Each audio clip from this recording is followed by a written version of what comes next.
all day long. He's complaining about Mumbai traffic, which is completely not allowed to. All of us can complain about Mumbai traffic, but it is his government's job to fix it, and he can hopefully talk a bit about that as well. Minister Goyal, welcome. It is an absolute delight. And I just want to say before we start, on behalf of the India Today group, to take out time in the middle of an election campaign, and this is just a few days before polling in Maharashtra, we are very delighted. This is very special. It's taken a lot of effort, and so thank you. Really nice to have you. For our women of substance, anytime. So thank you very much. You know, I want to start by talking about women in democracy and women in power. And the most recent thing that's happened, and which has nothing to do with Indian politics, but just as a practitioner, I'm curious to know what you think of it. The fact that in the United States, we had Kamala Harris fighting to be the first American woman to become president. And yet somehow it didn't seem that the country was ready to have a woman as president.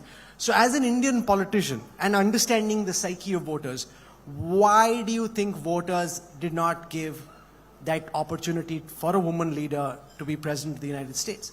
Well, I can't comment on the voters in the United States of America, but certainly we are proud that India gave our women franchise the power to vote from the day we became independent.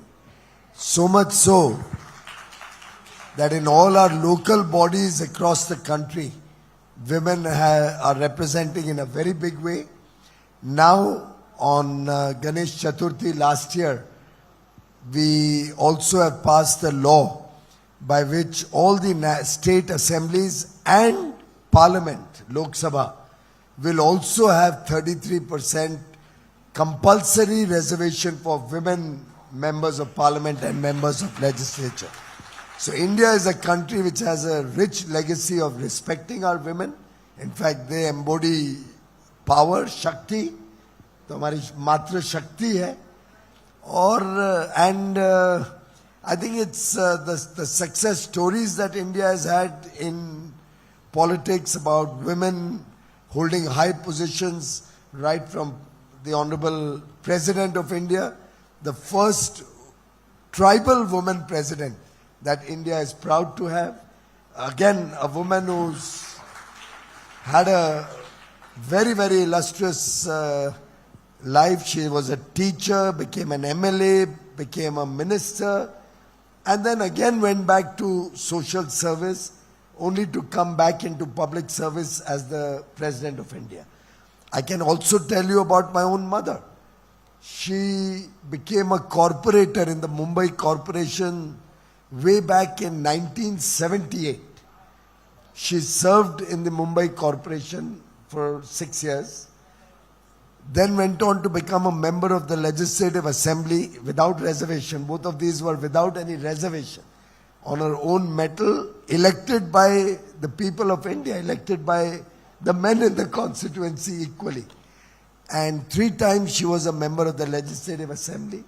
And I think everybody in India respects our women, respects our women leaders in business, respects the wonderful work they're doing in public service, the wonderful work they do in government, and the fact that your channel is headed by a woman, Miss Kali Puri. She's here. Can we have a round of applause, please? Speaks for itself, speaks for the great capabilities that our Indian women have. So I think Americans can learn a lesson or two from India. Sure. Your government has promised to bring 33% reservation for women. Now, one of the concerns observers will have is that how do you ensure that these are organic candidates? In panchayats, we saw sarpanch patis. So basically, the woman was supposedly the panchayat head, but there was a husband. So how do we ensure that it's not the wives, daughters of politicians who take up these positions, and we're actually changing the nature of Indian politics? Rahul, we should not micromanage the democratic system. We should allow it to evolve. Maybe. It's quite possible in a few cases we may start with some anomalies of this nature. But that doesn't mean we throw the baby out with the bathwater. Gradually things evolve, gradually they come of their own, they learn the ropes of public management and government. Look at what happened in Bihar, for example. You finally had the chief minister who initially looked only to be a representative of the husband, evolved to become a powerful chief minister herself. I don't know whether you've seen the OTT serial on this. What was the name of that serial? Was it? It was a serial about similar to the Bihar politics, where the lady Maharani, that's right. आपको Maharani. Time मिल जाता है cinema देखने का?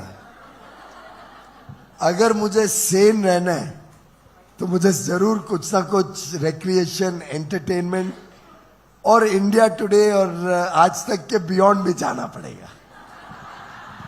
So what have you been watching of late? What's your top OTT recommendation right now?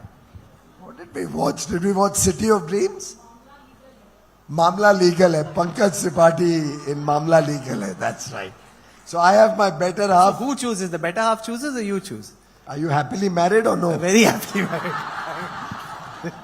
Saying don't change my status also. And do you choose or does your wife choose? So we end up wasting a lot of time trying to determine what to watch.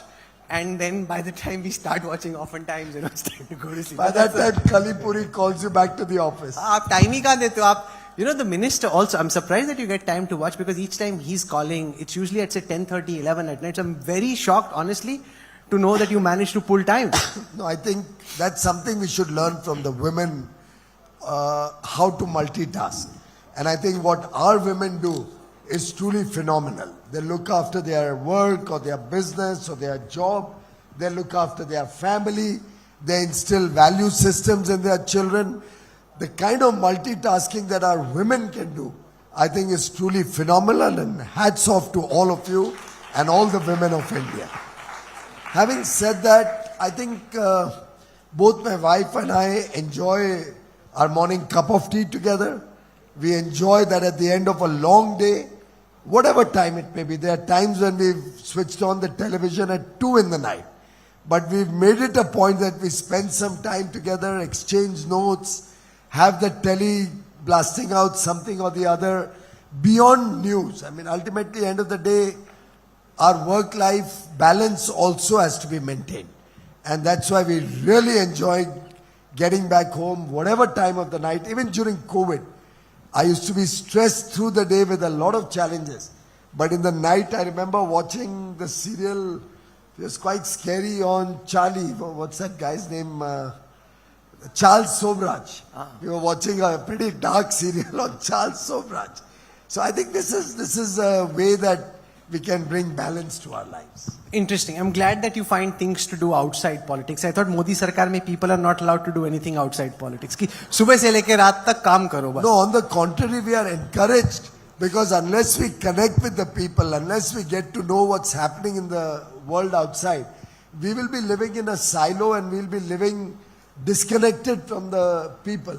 You don't get elected into government third time around to serve the people if you are disconnected with what the people's aspirations and joys are.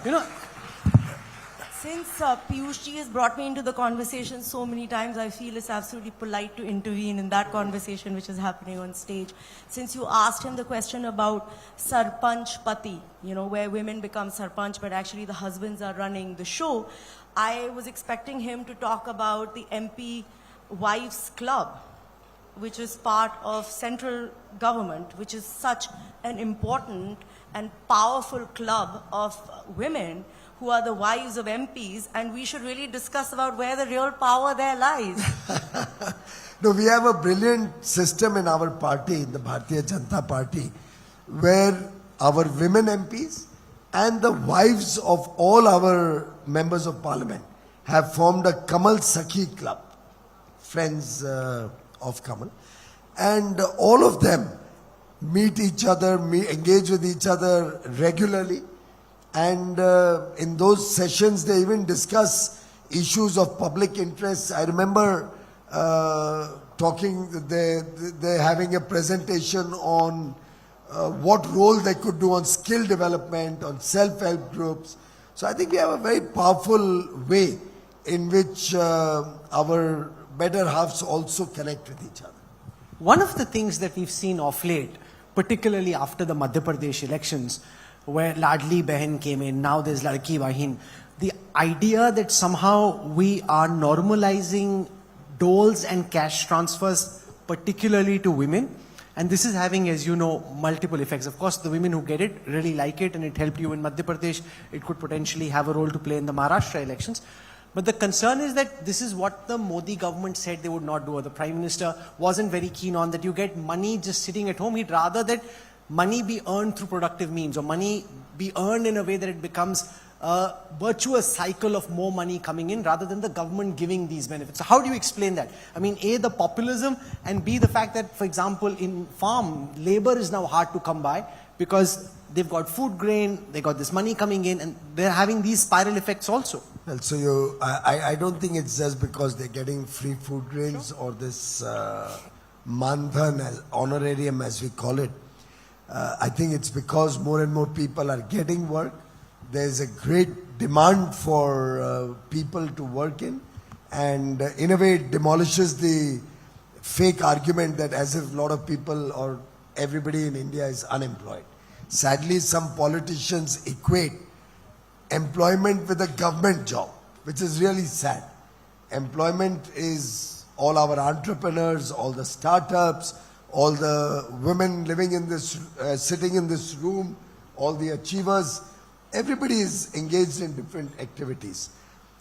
Having said that, this money that is given to the women is given without discrimination to all women from the middle class and the poor people. In some sense, a respect, in some sense, acknowledgement of the important role that women are playing in our society.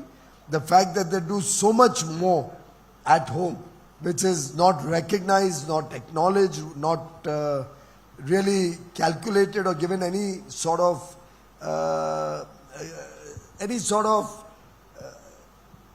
payback for the wonderful work they're doing as citizens of this country. So this can be really, it's an immaterial small amount. It can never, ever compensate for the huge value proposition that our women are doing in terms of maintaining India's rich cultural heritage, our legacy, our family value systems, our traditions. So no amount of money can ever make up for the wonderful work our women are doing. This is a small token of respect and which will help them tide over any emergency, help them meet some of their small aspirations or needs. We're a few days away from Maharashtra going to polls. How is Maharashtra looking for you? In the Lok Sabha elections, we saw quite unexpectedly from the BJP's calculus, the Mahavikas Aghadi did incredibly well and the Mahayuti was on the back foot. Have you been able to arrest that situation? Are you concerned that Maharashtra is a very fractured polity and you don't really know what will emerge on the 23rd? Well, I think I can tell you what will emerge on the 23rd is a clean sweep of the Mahayuti. We'll be doing extremely well. And I say that because even if you look at the Lok Sabha election results, the total difference in votes between our alliance, the Mahayuti, and the Mahavinash Aghadi, what's it called? Vikas ko Vinash bana diya. Oh, okay. Such a casual slip there. Well, that's what I can see when I see the work that their government did in Maharashtra during the short period they were there.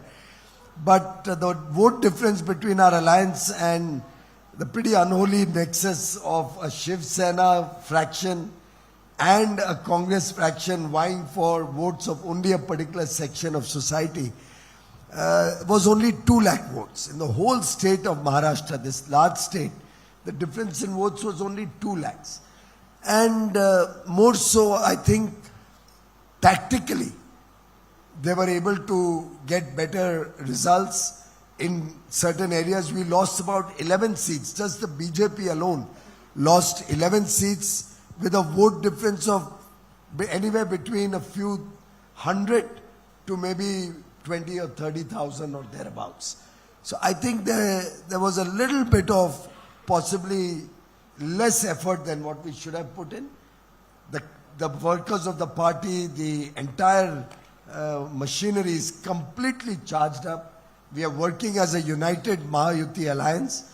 All the parties in the alliance are working towards the common goal to continue to bring progress to Maharashtra, continue the great infrastructure story, continue to bring jobs and industry and investment into the state, and continue to maintain the number one status that Maharashtra enjoys in the entire country. There's a lot of buzz at this time that the BJP behind closed doors is in touch with Uddhav Thackeray. That if you don't cross the majority, you hope to bring Uddhav Thackeray back. Since you know the family so well and you're a Maharashtra boy, can you just explain what you intend to do after the verdict? I can very categorically state there's absolutely no behind the scenes discussion, dialogue or contact. We are strongly with the Shiv Sena. We have no relations with the faction of the Shiv Sena left behind, which calls itself Ubata. We have nothing to do with the small faction left behind. We are with the original Shiv Sena. The bow and arrow is the symbol of the Shiv Sena. They are working on the principles of Bala Sahib Thackeray Sahib. And I can assure you that with the Shiv Sena, the Rashtravadi Congress, the RPI Athavale Group and the BJP jointly presenting a very strong front, the people of Maharashtra are looking for continuing the good work that this government has done, and they also want to see a government which is aligned with the vision of Prime Minister Narendra Modi to make India a developed nation, Viksit Bharat, by 2047 when we celebrate 100 years of independence. Minister, we're coming to the end of this conversation. When you came in, it was very ironical to me that you said कि बहुत traffic है बाहर. वो तो हम लोग सब हमेशा ही बोलते हैं. But your job, interestingly, is one which can change that. So do you want to lay out what you hope to do for Mumbai and for Maharashtra in terms of improving the infrastructure and making all our lives easier? Well, you know, a lot of infrastructure projects had got stalled during the Mahavinash Aghadi's regime. Too complicated to remember. Mahayuti is easy, you know. Maharashtra Yuti, Mahayuti. And sadly, that has cost us dear. For example, the coastal road would have been completed by now up to Bandra, but for the slow pace during the Uddhav Thackeray regime of 30 odd months. But we are now soon completing the last connection at Worli. And after that, this will be complete up to Bandra. We have also got approval. Environment clearance has been done, tendering has been done, and now the work is going to start to take the coastal road all the way up to Bhayandar. So you can reach from Nariman Point to Bhayandar in about 20-25 minutes. My constituency, it takes me a long time to reach today because of all the traffic on the way. I'll be able to go there in less than 30 minutes from town. And that's the transformation you will see happening with infrastructure developing on the western corridor. Similarly, look at the Trans-Harbour Link, the Atal Setu. That was a project, friends, which was conceptualized in 1962. I was not even born. 1962, the Atal Setu concept was started. People even back then had realized that Mumbai is an island city. If we don't connect it with the mainland, Mumbai will become a mess. And if the governments, then governments, and you know who ran governments for most of the years, had at that point of time implemented that project, we wouldn't be having to face all these traffic problems and the high density of population that we see in the island city of Mumbai. We would have by now been developing a large part of the area beyond the Atal Setu, which is the mainland. And then there would have been no dearth of space to grow. Having said that, when Devendra Fadnavis became the chief minister in 2014, he quickly got his act together, quickly got down to finalizing plans. 2016, Prime Minister Narendra Modi did the foundation stone of Atal Setu, and now that is a reality. Again, that was a project that was delayed during the Mahavinash Aghadi government, but after we got Eknath Shinde back into the seat of power in Maharashtra as a Mahayuti chief minister, the project was completed and Mr. Modi has come and inaugurated it. How many of you have been on the Atal Setu? How was the experience? Was it a wow moment? That's what you call a wow. ये sir अपना साथ में vote भी मांगते जा रहे हैं कि ठीक है, I can turn it into a mini business today सभा. Okay, I get that. Last question, sir. मैंने किसी को भी रिक्वेस्ट किया क्या कि आप महायुति को वोट करिए? Did I request you even once? I am only telling you the humble work that we've done in the interests of Maharashtra, in the interests of Mumbaikars. I myself am a Mumbaikar and my heart beats for Mumbai. Sure. Minister, one last question and then we wrap up. It's now clear that Donald Trump will be the 47th president of the United States. During his campaign, he made a big deal about wanting to increase tariffs. He called India tariff king. Now, if Lighthizer becomes trade representative again, and you've had many conversations with him in the past about a free trade agreement or a special trade agreement, how do you see Donald Trump's threat of increasing trade tariffs with India impacting the balance of trade which is currently in India's favor? See, I have not asked Rahul to ask me these questions. We don't engage much in any case with the Rahuls. But he's leading me on. He's giving me an opportunity to remind all of you that Mr. Donald Trump maybe once or twice may have said that India has very high tariffs. But look at the number of times he said that Prime Minister Modi is a great guy. Prime Minister Modi is a wonderful person. Prime Minister Modi is my friend. India is a great country. The people of India are wonderful. Did he not say that the Hindu community in America or in Bangladesh did not worry? I'm coming into government and I will protect you. I will make sure nothing goes wrong with you. I think in more ways than one, Mr. Donald Trump has made it very clear that he likes India, he likes the people of India, he wants to expand business with India, he wants to do more trade with India, and he wants to work with his good friend, Prime Minister Modi. So you don't worry, I had wonderful relations with Bob Lighthizer. It would be great to have him come back as USTR. I'm sure he'll have an important position in the new Trump administration. And I can assure you, and through you and your channel, all the people of India and all the wonderful ladies here, we have great times ahead in the India-US partnership, friendship, and brotherhood. You are not worried about tariff hikes? Well, if it's a tariff hike on China, it only helps India. If it's a tariff hike on everybody, we are all in the same boat. We'll still continue to do well. But I personally believe India is looked upon as a trusted partner by the democratic world.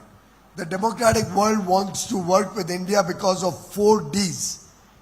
Democracy, we have the rule of law, justice prevails, we have demand, 1.4 billion aspirational Indians wanting a better quality of life, working hard with skill, with talent, and many of them represented in this room, all your award winners, all the other wonderful people here.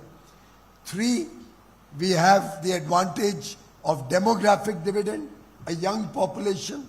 The average age of all Indians is between 28 and 29 years and expected to remain young for many years, which gives us the opportunity to leverage this young population, expand skills, talent. By the way, we have more STEM graduates coming out of India than any other country. And 43% of those STEM graduates are women. So we have a great opportunity with the demographic dividend. And finally, and obviously, we have decisive leadership. A leadership that can bite the bullet, take bold decisions, and take the country to newer heights. Speaking of bullets, Trump has been very keen on selling Harley Davidsons and insisting that we reduce tariffs there. Maybe you could allow that also. We would have absolutely no problem. Products where there is no competition, where India doesn't, we don't manufacture the Harley Davidson type of heavy bikes. So I would have absolutely no problem in considering a request of that sort. Interesting. We'll leave it there. We're here for the big award night, so we'll talk about tariffs on Harley Davidson later, but there's an interesting suggestion that we're willing to reduce tariffs there. So thank you very much. We have a lot of you still on the stage, but for this conversation, Minister, thank you very much.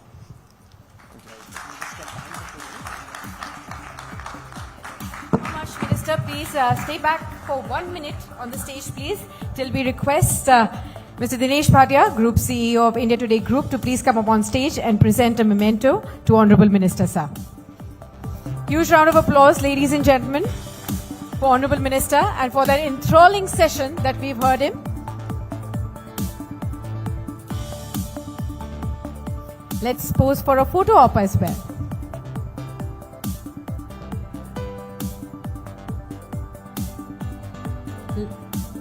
Yes. Huge round of applause. Thank you so much, Minister, sir. Ladies and gentlemen, Diageo, our celebration partner, commemorates 25 years of the Keep Walking philosophy with global icon Priyanka Chopra Jonas. The campaign Can't Stand Still is a celebration of perpetual motion and restless seekers.